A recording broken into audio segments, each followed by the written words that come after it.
예, 이번 사건에서도 보셨겠습니다만 현 정부 들어서 특히 집회 현장에만 가면 경찰이 유독 약해지는 모습을 보이고 있습니다. 취객에게 얻어맞고 집회 현장에서 이가 부러지는 대한민국 공권력의 현 주소에 무슨 문제가 있는지 지금부터 따져보도록 하겠습니다. 자, 강동원 기자, 예. 어제 경찰이 폭력에 강력하게 대응하겠다는 일종의 가이드라인을 발표하지 않았습니까? 예. 그런데 그 직후에 이런 일이 일어난 거죠? 예, 맞습니다. 일단 어제 발표한 이 가이드라인은요, 일반 범죄 현장에서의 물리력 사용 기준이기 때문에 이 집회는 해당이 안 됩니다. 자, 그럼 어제 상황을 다시 한번 짚어보도록 하겠습니다. 예.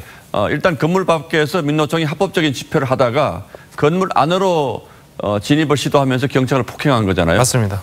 그러면 건물 밖에서는 물론 합법적인 집회라고 하더라도 경찰 저지선을 넘어서는 순간, 이 순간부터는 불법 집회 아닙니까? 예. 그럼 대응도 좀 달라져야죠. 맞습니다. 이 경찰 직무집행법이라는 게 좀 있긴 합니다. 10조 3항을 보면요, 이 불법 집회, 시위로 인한 자신이나 또 다른 사람의 안전에 대한 현저한 위해 발생 억제를 위해서 최루액 같은 분사기를 사용할 수가 있습니다. 자, 물론 집시법에도 지휘관의 명령에 의해서 불법 시위를 해산할 수 있다고 되어 있지만 분사기 사용이든 해산을 위한 물리력이든 최근에는 경찰들도 몸을 사리는 편입니다. 그건 왜 그렇습니까? 2017년에 경찰 개혁이가는 권고안 때문인데요. 집회에서 흠결이 있더라도 웬만하면 경찰력 행사를 절제하도록 규정하고 있습니다. 예.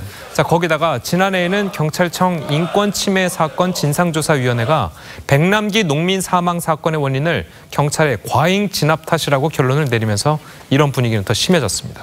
예, 그러다 보니까 경찰이 집회 현장에서 맞아서 이가 부러지는데도 적절한 대응을 못하고 있는 거고요. 예. 자, 그런데 어제 경찰이 발표한 이 가이드라인을 집회 현장에서도 그대로 적용하면 되는 것 아닙니까? 예, 맞습니다. 그래서 이번 가이드라인에서 집회 부분이 빠진 점이 굉장히 아쉬운 점이고요. 예. 미국이나 유럽 등의 선진국 같은 경우를 봐도 집회의 자유는 최대한 보장을 하되 불법 행위는 강한 물리력을 동원해서라도 진압을 하고 있습니다. 예. 그렇다고 해서 그 나라 시민들이나 언론들이 이 물리력을 사용한 경찰의 행동이 잘못됐다고 지적하지도 않습니다.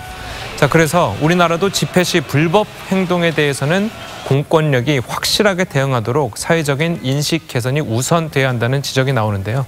자, 특히 법도 경찰의 대응 부분은 집시법이나 경찰관 직무집행법 등 여기저기 흩어져 있어서 일어나야 될 필요도 있다는 지적도 나오고 그렇군요. 있습니다. 들어보시죠.